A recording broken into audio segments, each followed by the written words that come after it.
nossos corações, retirando as impurezas que nós criamos em torno de nós. E assim, ao sairmos daqui nessa noite, em condições melhores, com uma visão diferenciada dos acontecimentos exteriores, nós poderemos reiniciar a nossa jornada, capacitados para sermos diferenciados, pormos em prática aquilo que aprendemos todos os dias, que o Cristo nos passa, através dos estudos, através das informações que vêm de todas as partes. Então, atentemos para esse fato, ouçamos com muita atenção a palestra, e ao término da mesma, seremos mais uma vez agraciados pelo passe doado pelos Espíritos queridos, amigos da nossa casa. Vejam que hoje a nossa jornada será prazerosa. Assim, em nome desses nossos amigos, em nome de Jesus, abrimos o nosso encontro dessa noite. E assim seja. Graças a Deus, graças a Jesus. Senhor Edmilson, à vontade. Vai ficar onde tem ventinho. Não, fica aqui. Bom, pessoal, boa noite, boa tarde, né? 6 horas da tarde. Então, beneficência exclusiva. Eu vou começar de uma maneira diferente. Eu vou falar de um outro segmento, já que o termo é beneficência exclusiva. Os judeus têm uma expressão que chama justo entre as nações. É um título que eles dão a todos os gentios que durante a Segunda Guerra Mundial ajudaram a salvar vidas de judeus. Não eram judeus, não eram ligados a nenhum movimento judaico, mas pessoas simples, pessoas que em algum momento esqueceram das suas dificuldades, dos seus problemas para ajudar outro. Tem um deles, por exemplo, ele trabalhava numa estação de trem, e ele, nesse trabalho simples, ajudou muitas pessoas, salvou muitos judeus. A mãe do príncipe Philip, que era surda, tinha problemas de fala, pouco conhecida, que depois com a morte do marido se torna uma freira, salvou muitos judeus. E ela tem esse título. Esse título é tão importante para eles, que a pessoa que tem esse título, dentro de Israel, ele é respeitado, ele é considerado independente de onde ele veio. Pelo ato beneficente, da beneficência, com outras pessoas que não tinham nada a ver com o seu segmento religioso, político ou partidário. Porque a beneficência exclusiva, no capítulo 13, tem uma questão. A beneficência, o ajudar, tem que ser exclusivo ao meu segmento religioso, ao meu segmento partidário, ao meu segmento social? Não. Porque quando eu faço isso, eu não estou sendo caridoso, eu não estou sendo bondoso. Eu estou selecionando quem merece e quem não merece, conforme a minha visão. E não é essa a visão espírita, não é essa a visão correta que a gente tanto fala.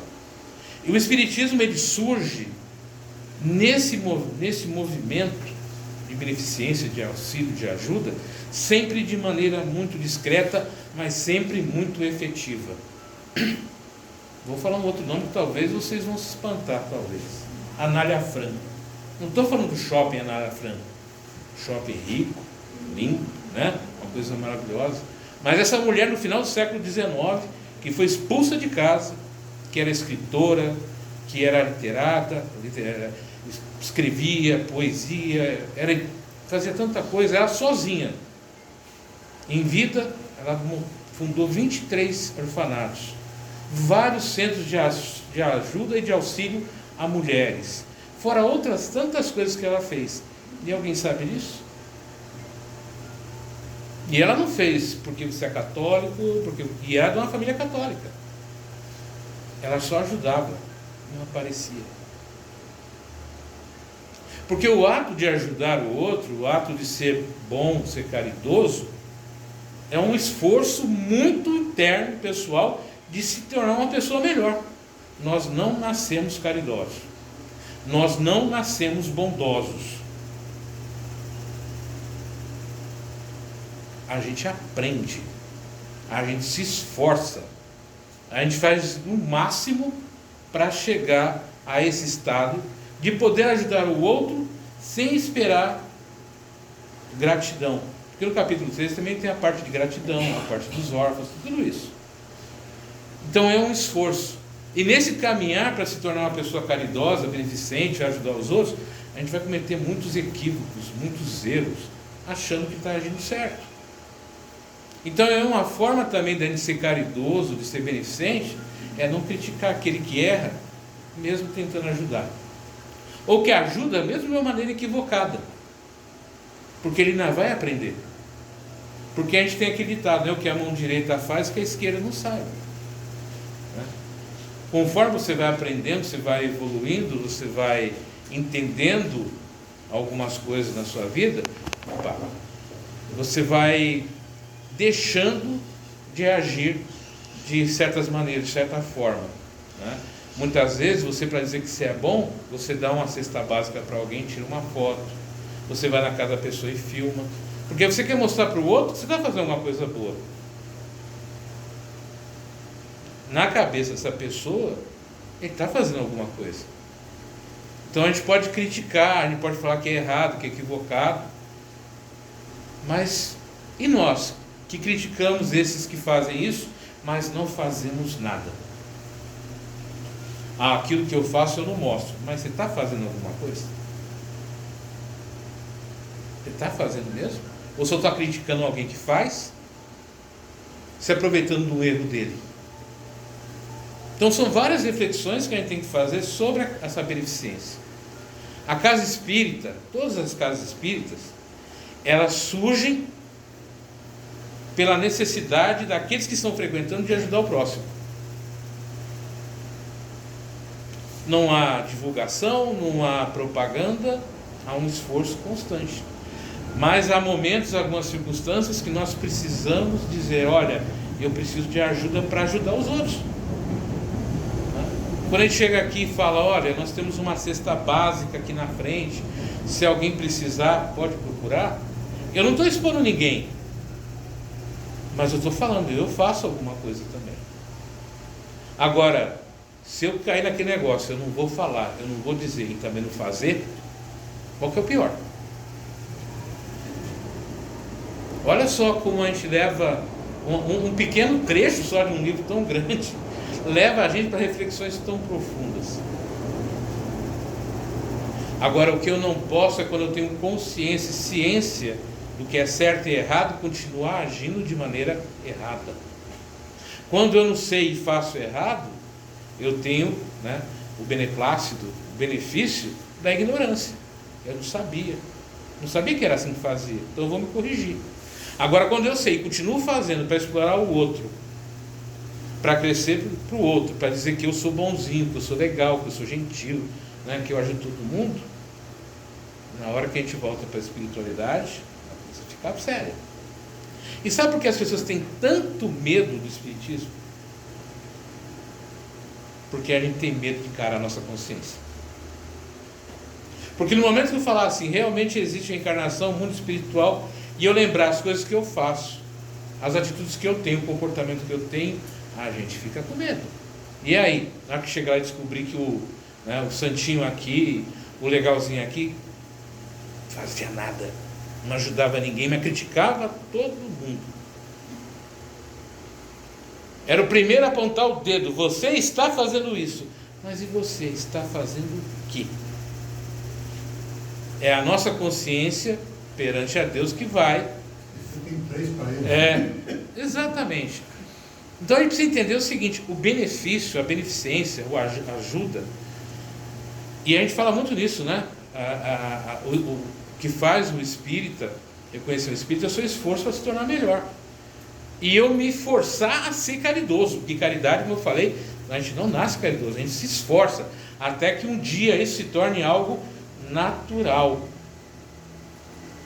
Então muitas vezes eu não vou ajudar uma pessoa porque eu sou São Paulino e ele é palmeirense ou é corintiano. Eu não vou ajudar aquele cara lá porque ele torce para A ou para C. Eu não vou ajudar aquele porque ele pensa diferente de mim. Eu estou sendo beneficente? Estou sendo legal? Eu estou sendo bacana? Não. Eu estou fazendo o que a gente chama de proselitismo, separação. Esse merece, esse não merece. Esse pode, aquele não pode. Eu preciso, em alguns momentos, divulgar o meu trabalho. Até para que pessoas honestas e corretas saibam que existe uma pessoa honesta e correta fazendo alguma coisa boa e eu posso ajudar essa pessoa. Lá na época do Renascimento da história, a gente chamava de mecenas. O que eram mecenas? Pessoas que tinham dinheiro, que tinham condições financeiras e que apoiavam os artistas, apoiavam os escritores, pessoas que tinham talento. Eles não apareciam, eles não queriam seus nomes, eles só apoiavam, auxiliavam. E muitas vezes eu preciso dessas pessoas para que eu auxilie outras pessoas que necessitam. Mas o grande problema daquela pessoa boa, daquela pessoa que é ruim, é que o bom, ele acha que não precisa divulgar o seu trabalho. Porque a gente não pode divulgar mal o trabalho, fazer algo desonesto, algo mentiroso. Promover algo que a gente não faz, que a gente não vive e que a gente não acredita, é outra coisa. Mas quando eu chego aqui na frente, ou em qualquer ambiente espírita, falo, olha, a gente tem a campanha Alta de Souza. Que é Alta de Souza, não é para ajudar quem precisa? Você imaginou, a gente tem a campanha Alta de Souza, mas eu não vou falar não, porque a gente não pode falar. Não pode saber o que a gente faz, é um monte de jeito, não pode saber. Eu preciso divulgar, olha, tem uma campanha, o objetivo dela é ajudar pessoas que estão com necessidade econômica, financeira, de comida, de tudo isso. Olha, a gente tem um MEI, que é para ajudar aquelas crianças, as mãezinhas e tudo isso. Então eu preciso saber o que é divulgar bem, o que é fazer essa divulgação do bem de maneira correta, de maneira adequada. E nós fazemos isso bem. Quando você fala que é espírita, qual é a primeira ideia que as pessoas têm do espírita? Ele é correto, ele é honesto, ele é bondoso. Não é isso que pensam da gente? Pode falar, o pessoal pode xingar a gente, pode falar que a gente é bobo porque tem encarnação, a gente é bobo porque fala com morto, pode falar um monte de coisa, mas eles não podem falar que a gente não é bom, que a gente não faz coisas boas. Sabe por quê? Porque ninguém dentro do ambiente espírita usa a casa espírita para se destacar em alguma coisa. Normalmente o que a gente faz? A gente doa o nosso tempo, muitas vezes a parte financeira, um monte de coisa em prol do outro, e a gente não divulga isso, porque não é interesse nosso. A gente só quer o bem porque a gente tem consciência que fazendo bem ao outro eu faço bem a mim e consequentemente eu melhoro a minha situação espiritual. E aí quando eu vou entendendo isso, daqui a pouco eu nem mais me preocupo se eu estou fazendo bem a mim, eu só quero fazer bem ao outro. Eu nem me preocupo se lá na espiritualidade alguém vai se lembrar que eu fiz isso, porque se torna natural. É um caminhar, é uma jornada para se tornar uma pessoa boa. E nesse meio eu vou ter muitos equívocos, muitos erros, vou acusar muita gente, vou falar coisas que não devo. Mas a beneficência também está em aprender a perdoar os outros, entender o momento do outro, entender que naquele momento ele não tem essa compreensão, entender o que é gratidão também, que muitas vezes eu vou ajudar e não vou ouvir nenhum obrigado, não vão querer nem saber quem eu sou, e está tudo bem. O problema é quando eu ajudo e alguém não fala obrigado, você vira assim e fala, poxa, nem para agradecer, nem um obrigado. Parece uma coisa simples, mas é equivocado. Uma hora eu vou começar a agradecer a pessoa em qualquer momento, Quando eu falo um bom dia, uma boa tarde, uma boa noite, obrigado pelo dia, obrigado por ter me atendido, isso é um processo de educação e de evolução. E eu vou me tornar uma pessoa grata, eu vou me tornar uma pessoa boa, melhor, quando eu começar a compreender que o outro, mesmo na sua estupidez, mesmo na sua arrogância, ele está caminhando para ser uma pessoa boa. Eu vejo nele algo se construindo. E eu vou me construindo também nesse processo. Só que eu preciso entender que quando eu venho no movimento espírita, e aqui é uma casa espírita, eu tenho que falar como espírita, dentro do conceito espírita, eu tenho que desconstruir aquilo que eu fui no passado, as minhas crenças do passado. Não é isso que a reencarnação fala? O que você foi no passado, você foi. Na hora que eu venho para cá, eu não sou mais católico, eu não sou mais evangélico, não. Na hora que eu assumo, e ninguém precisa, a gente não faz nenhum ritual aqui de iniciação, nem um documento falando que é um batismo. Na hora que eu me conscientizo, eu acredito, isso faz parte de mim, faz parte daquilo que eu quero ser, e hoje eu me defino como espírita, e não é o outro que vai dizer que eu sou ou não espírita. O que o outro vai dizer é o que menos importa, é o que eu senti. Naquele momento que eu sou espírita, eu vou viver o espiritismo. Eu vou viver o que Kardec colocou, eu vou viver as minhas crenças, não importa o que o outro diga, o que o outro fale. Eu não vou deixar de ser bom com você, porque você acha que o meu segmento religioso, o meu pensamento é bobo, é tolo, não tem sentido, né? Como a gente vê muita gente aí extremamente intelectualizada, com um rol de informações gigantesco, mas esquecendo que isso não significa nada quando a nossa parte moral, espiritual, religiosa ainda é deficitária. Eu estava conversando com um morador de rua que foi formado pela USP, ele é aqui de Itaquá, e ele trabalhou na Comissão Nacional de Energia Nuclear, e é morador de rua, tem o certificado dentro da USP, tem doutorado em física, não é literatura, não é porque não é física. E ele falou para mim, minha inteligência é muito grande, minha inteligência emocional é zero. E é um morador de rua, tem uma capacidade intelectual enorme, mas não consegue lidar com várias coisas que aconteceram na vida dele, porque todo mundo tem uma história, todo mundo tem uma história, e ele tem uma história. Olha, se sentar para ouvir a história desse homem, você não acredita, né? Com quem ele foi casado, morte de filho e outras coisas, ele tem uma história, e muitas vezes a gente não é bom com a pessoa porque a gente julga a aparência dela. É um bêbado, é um alcoólatra, mas tem um conhecimento teórico, matemático 10 vezes maior que o meu, e eu respeito muito isso, e a gente tenta ajudá-lo, mas ainda a parte moral dele, a parte emocional é muito primitiva ainda, porque não adianta você ter um intelecto gigantesco e não saber agradecer a você, ao universo, ao mundo, a oportunidade de estar aqui. Quando você olha para uma pessoa e julga aquela pessoa pela aparência, pela falta de conhecimento, por qualquer outra coisa, a ponto de dizer ela merece ou ela não merece ajuda, ela merece ou não merece apoio, como é que eu estou sendo beneficente? Como é que eu estou ajudando? Basta simplesmente falar, não vou divulgar, não vou falar, não. Eu preciso encarar isso em mim também. Eu preciso entender certas coisas em mim. A vida nos coloca em situações para mostrar o nosso tamanho verdadeiro.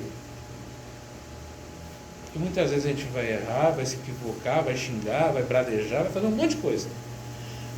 Mas com o tempo que eu vou aprendendo, vou entendendo esse processo, eu começo a entender que eu sou um filho de Deus, um filho do universo. Gente, sai daqui a pouco, olha para o céu, você vai ver tanta estrela, você vai ver lua, você vai ver um negócio infinito girando, se movimentando numa sincronicidade, numa forma tão perfeita, tão maravilhosa, que a gente não tem capacidade, e em vez de dizer para mim que ciência, qualquer coisa vai explicar isso, que não consegue.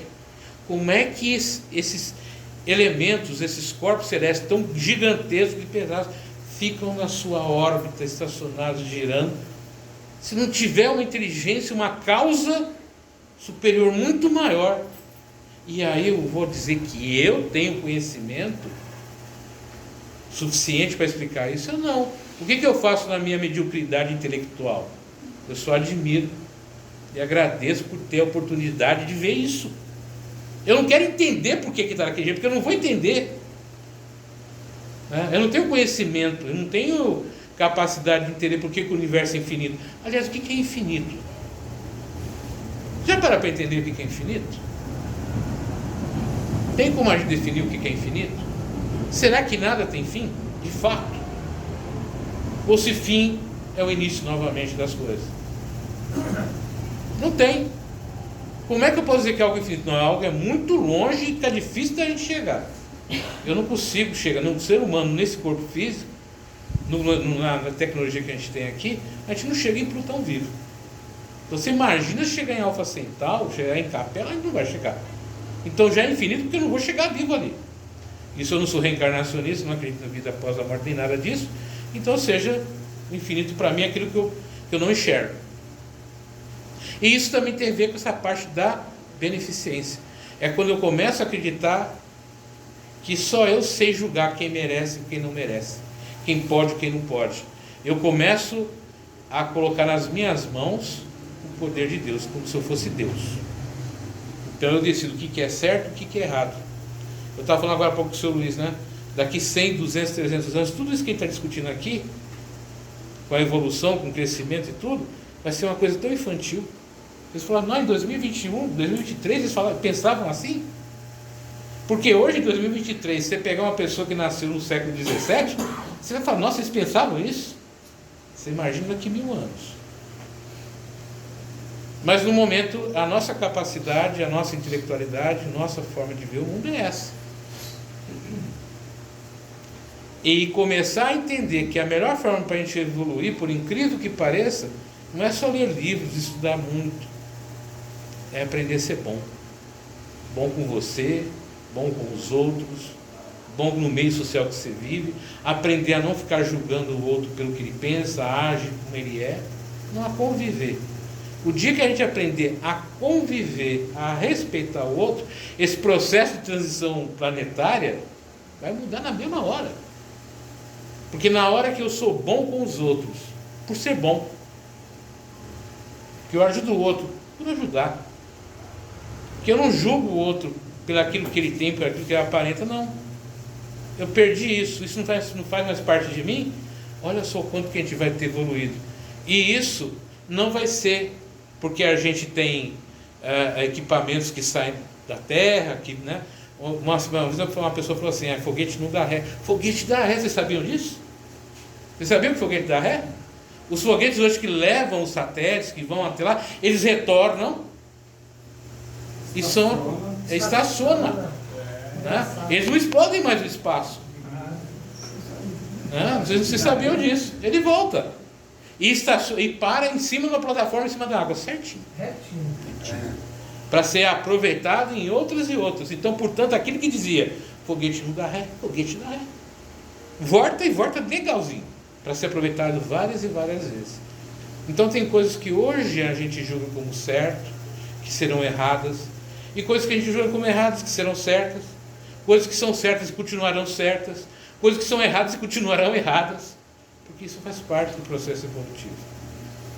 Então, quando a gente for ler o Evangelho, os livros da codificação, a gente tem que começar a entender essa questão que é fundamental no Espiritismo, que é fora da caridade não há salvação.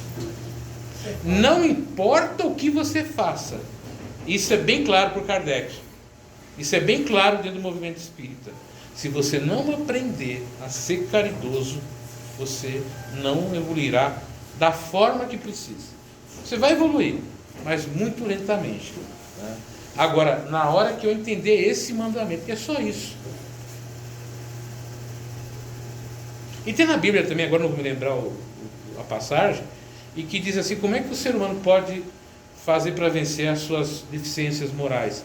E aí alguém fala, não me lembro agora desse versículo, fala, o mínimo de esforço possível, bastando apenas uma pequena mudança. O problema é abrir mão da arrogância, da prepotência, né? De se achar, né? O amado por Deus, o filho primogênito de Deus. E quando a gente fala assim, eu sou filho de Deus, você é uma criatura, que nível evolutivo que você está?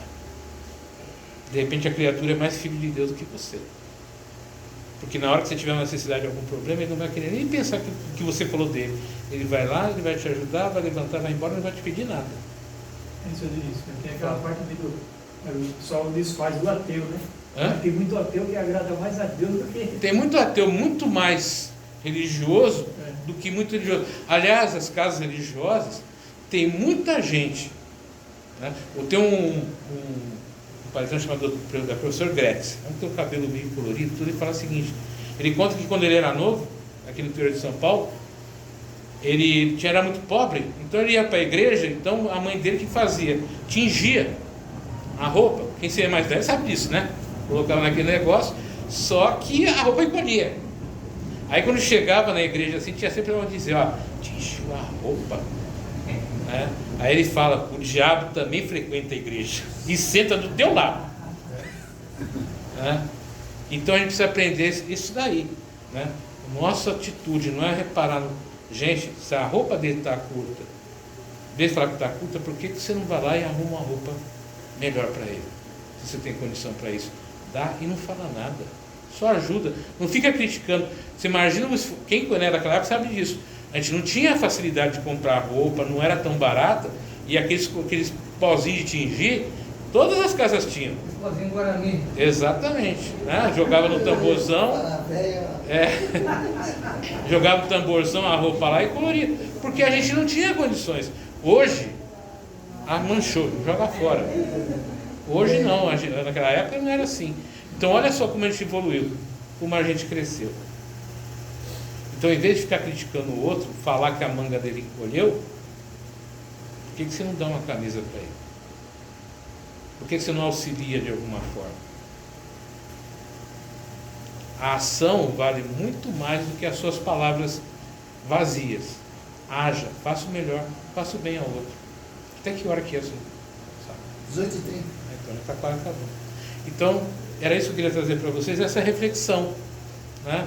O Espiritismo tem uma coisa que eu gosto muito. Ele é um processo sempre em construção, apesar de ter nascido pronto. Ele nasceu pronto, mas nós não. Então é um processo sempre em construção, porque eu sempre vou me construindo, reconstruindo, melhorando a minha reforma, a famosa reforma íntima, né? Mas ele já nasceu pronto, mas eu vou me reconstruindo. E cada vez que eu falo, cada vez que eu estudo, eu aprendo alguma coisa, eu mudo alguma coisa, eu melhoro alguma coisa, e eu entendo e olho esses ensinamentos de uma outra maneira. Mas eu preciso ser caridoso comigo e me permitir dizer, eu não sei tudo, e nem quero saber tudo, mas quero aprender o máximo que puder. E eu aprendo o máximo convivendo com cada um de vocês. Tá? Acho que eu vou fazer isso. Encerramento. Não, pode fazer. Ô Luiz, eu não digo para você. Não, pode não. Vem lá se manifesta. Então, antes